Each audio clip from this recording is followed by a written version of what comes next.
Hello and welcome to Trojan Talk. I'm your host, Aaron Taylor. Today I'm joined by the director of the Johnson Center for Political Economy, Scott Beaulier. Scott, thanks for joining me here today. Great to be here, Aaron. And the Johnson Center is here on Troy University campus to help educate the public about economic issues and bring you here every once in a while to discuss some political issues and economic issues that affect the public. And I got a little confused there because we are going to be talking about some politics here. Yep. So going to give the folks out there a little bit of education on some of the things that may be affecting them in the economy. And right now, one of the big things that's going on is presidential candidates talking about taxes and tax plans and things of that sort. And there's a couple of big ones out there, but trying to get a little bit of information to the public about what they should be listening out for and what they should pay attention to. So first off, what are some of the things that we're seeing out there from some of these candidates that what are they proposing right now? A lot of tax simplification ideas, and mainly what we're talking about here is the Republican field. President Obama hasn't really come out with any kind of drastic or major tax overhaul that he's going to put together, and I'd imagine he'll talk about some kind of jobs bill or something that he's going to roll out for the campaign season too. He hasn't really gone into full campaign mode yet. But the Republican candidates, Herman Cain has the 999 bill, which has received a lot of attention, and the idea there is a 9% sales tax, not added on to whatever your sales tax is. Anyway, 9% corporate tax, 9% income tax. Rick Perry has this 20% flat tax option.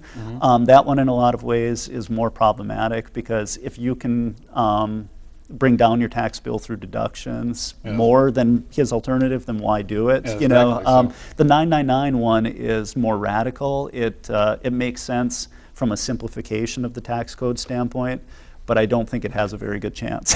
Well, and the thing is we'll get to some more of the specifics here about how these work, but one of the things for the viewers out there and the potential voters is they hear all of these plans, and in all reality, from an economist's opinion, how feasible are some of these ideas that presidential candidates throw out there? Tax reform, obviously not an easy thing to get across. Not very. The truth is that every good candidate has some kind of grandiose tax plan, and the nature of politics in Washington, D.C. is that it gets watered down so that all you can hope for is a very slight, what economists call marginal change. You get a small little incremental reform that you celebrate, and that's how politics erodes a good idea. So what candidates will do is they'll come out shooting guns ablaze with their best plan, and then through the political process it'll be something that you can barely identify as theirs. I think that this is the nature of politics. We in economics have looked at political effectiveness of presidents, and they basically have about a 100-day window where they can get a few things done, and after that their presidencies are basically sealed. And now, what the first one that came out was Kane's 999 plan, and everyone jumped on board with that, sitting there going, "This sounds like something cool, something simple that it's 3 numbers, and it's not a thick book. It's things like that. I can handle this." But one of the main elements of this is, and probably a lot of people aren't realizing, is the institution of a federal sales tax there, which is 9% on top of the 9% that at least residents in this area pay for taxes. First off, how does that affect the taxpayer having to pay the individual, like their pocketbook, having a federal sales tax added on? It makes you think about your consumption a lot more. You may weigh whether or not to consume or save your money. The idea of a sales tax is inspired by the fair tax discussions that originally were developed by Neil Boortz and in some of his discussions. And you basically get something for that sales tax, and that everyone who consumes is paying for it. So people, right now the tax code is viewed as somewhat unfair because about 50% of the population isn't really paying much in the way of taxes. They're paying some through various fees and whatnot, but they're not paying a lot.